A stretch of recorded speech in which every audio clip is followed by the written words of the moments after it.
সেদিন কাজ থেকে বাড়ি ফিরছিলাম। একটু ঝড় জল হয়েছিল, সেই কারণে কারেন্ট ছিল না, রাস্তাঘাটে কোনো গাড়িও ছিল না। অগত্যা হেঁটে হেঁটেই যেতে শুরু করলাম। দুপাশারি জঙ্গল, কুজ্ঝটিকা অন্ধকার, গা ছমছম করছে, কিন্তু বাড়ি তো ফিরতেই হবে, তাই হাঁটতে লাগলাম। হঠাৎ দেখি হাঁটতে হাঁটতে হঠাৎ দেখলাম ঝিলের পাড়ে কে যেন বসে আছে। কৌতূহল হলো, তাই ঝিলের দিকে এগোতে লাগলাম। দেখলাম একটি বাচ্চা ছেলে বসে আছে।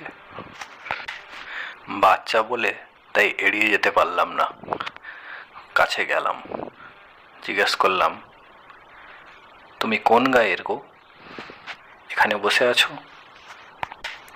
তখন বাচ্চাটি বলল, আমি পটাশপুরের ছেলে, হাঁটতে হাঁটতে এপাশে চলে এসেছি, এখন রাস্তা খুঁজে পাচ্ছি না ভাই,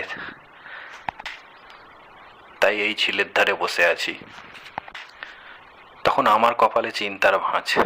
পটাশপুর, আমি তো পটাশপুর থেকেই আসছি, আবার ওদিকে যেতে হবে, কিন্তু বাচ্চাটিকে তো ফেলে যেতেও পারছি না।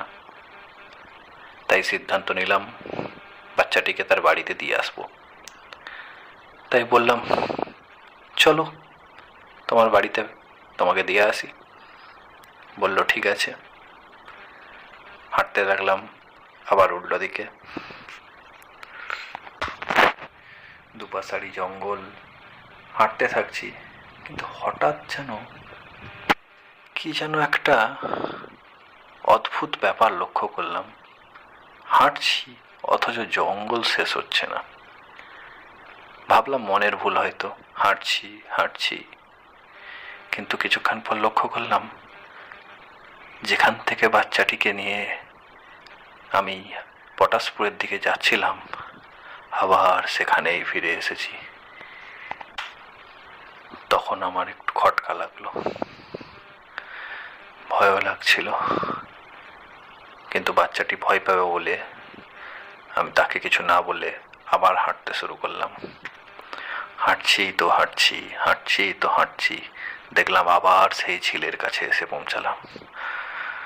তখন অত্যন্ত ভয় পেয়ে গেলাম, তাই ঠিক করলাম পটাশপুরের দিকে আর আজ গিয়ে কাজ নাই, আমি আমার বাড়ির দিকেই যাই, এই ছেলেটিকে আমার বাড়িতেই নিয়ে যাই, কাল সকালে ওর বাড়িতে ওকে দিয়ে আসবো। তাই আমার ঘরের দিকে হাঁটতে শুরু করলাম। কিন্তু কিছুক্ষণ পর হাঁটতে হাঁটতে আবার সেই ঝিলের কাছে এসে পৌঁছালাম। আমার গায়ে তত্তর করে ঘাম দিচ্ছে, ভয়েতে কাঁপছে, লোম খাড়া হয়ে গেছে। এমন সময় বাচ্চাটি আমার দিকে তাকালো, বড় বড় চোখ করে, কাকু আমায় বাড়ি নিয়ে যাবে না? প্রথমে লক্ষ্য করিনি, তো বললাম, হ্যাঁ বাড়ির দিকেই তো যাচ্ছি। তখন আবার বলল, কাকু আমায় বাড়ি নিয়ে যাবে না? তখনই তার দিকে আমি তাকালাম, চোখগুলো লাল, বড় বড়, মুখের দুপাশে বড় দাঁত, গোটাকা সাদা।